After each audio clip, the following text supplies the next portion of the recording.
बहुत बेकसूर लोग इसका शिकार बनाए गए, जिसमें साध्वी प्रज्ञा थी, कर्नल प्रसाद पुरोहित थे और अन्य लोग भी थे।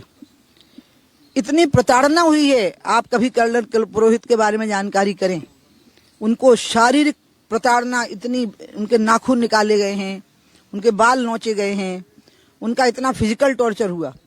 और प्रज्ञा ने तो एक महिला जितना कष्ट झेल सकती है उससे ज्यादा कष्ट झेला। मैं सबसे पहले प्रज्ञा को नासिक जेल में मिली थी। उस समय प्रज्ञा ने जो मुझे वर्णन किया था उसके पहले से मुझे वो सारा पता लग गया था, क्योंकि एक पुलिस अधिकारी के द्वारा जानकारी हुई थी कि जब वो कस्टडी में थी पुलिस की और उस समय पर उनको कितना बुरी तरह से टॉर्चर किया गया था। मैं अब ये चाहती हूं कि ये तो बरी हो गए, उनको किस अदालत में अब सजा सुनाई जाएगी जिनने भगवा आतंकवाद की एक कल्पना की और इस्लामिक आतंकवाद का मुकाबला करने के लिए और इस्लामिक आतंकवाद का अपयश कम करने के लिए भगवा आतंकवाद के द्वारा पूरे हिंदू समाज को बदनाम करने की चेष्टा हुई। उसमें प्रज्ञा, कर्नल प्रसाद पुरोहित और अन्य जो नाम हैं उनको शिकार बनाया गया। अब ये लोग किस अदालत में सजा पाएंगे?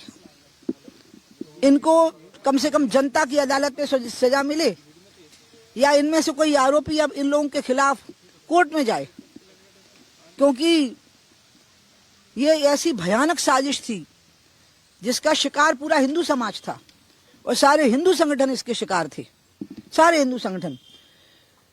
अगर प्रज्ञा और कर्नल पुरोहित ने शारीरिक प्रताड़ना झेल ना पाते और अगर वो नाम ले देते जो नाम उनको देने के लिए कहे गए थे, तो बीजेपी के और अन्य राष्ट्रवादी संगठनों के बहुत सारे अधिकारी और नेता जेल में होते। लेकिन इन दोनों ने मर जाना मंजूर किया, मर जाने को तैयार थे और इनके साथियों ने, लेकिन नाम नहीं लिए बेकसूर नेताओं के और न अन्य संगठन के पदाधिकारियों के। ये उनका बहुत बड़ा बलिदान रहा।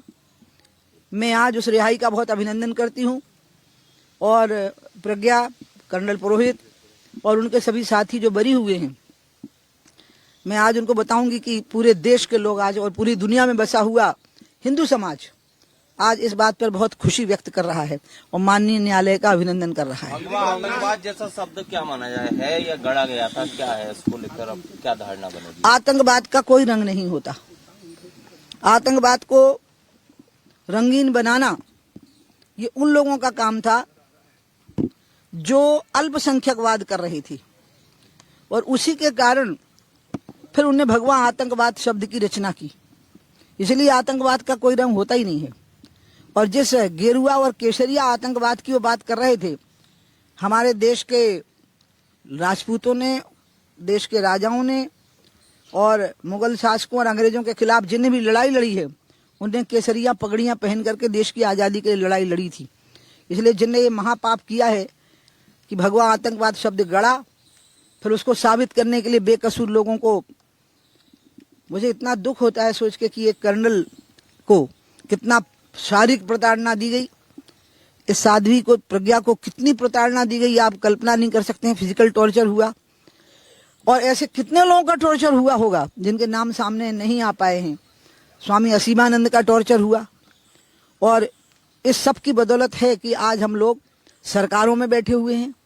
दिग्विजय सिंह चिदम्बरम, और मैं तो माफी ही नहीं मांगनी चाहिए, इनकी तो सजा होनी चाहिए। मुझे पता नहीं इनकी सजा का प्रकार क्या होगा, लेकिन चिदम्बरम, दिग्विजय सिंह, राहुल गांधी, इन सब की तो जघन्यतम सजा होनी चाहिए। कांग्रेस बॉम्बे बम ब्लास्ट था, उसमें भी अभी फैसला आया, सारे आरोपी बरी हो गए। सरकार ने अपील सुप्रीम कोर्ट में की, इसी तरह से इस मामले की भी अपील सुप्रीम कोर्ट में होनी चाहिए। ये कांग्रेस कह रही कि कोर्ट जाना चाहिए सरकार। अपीलेबल मामला है, कमलनाथ ने भी इस पर बोला है कि अपीलेबल है। जो भी लोग बोल रहे हैं ये वो लोग हैं जिन्होंने हजारों सिखों को जिंदा भूना था, खुद भूना था। इसलिए ये तो हैं ही आतंकी और हत्यारे स्वयं।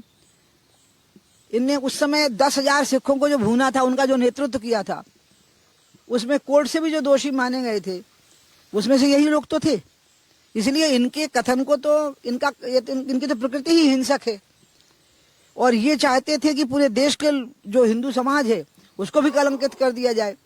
इसलिए इनकी बातों की कोई प्रामाणिकता नहीं है, इसका कोई मतलब नहीं है। कांग्रेस का मूलतः चरित्र हिंसक है, कांग्रेस का मूलतः चरित्र आतंकवाद का समर्थक है और कांग्रेस का मूलतः चरित्र यह है कि किसी न किसी प्रकार से हिंदुओं को एक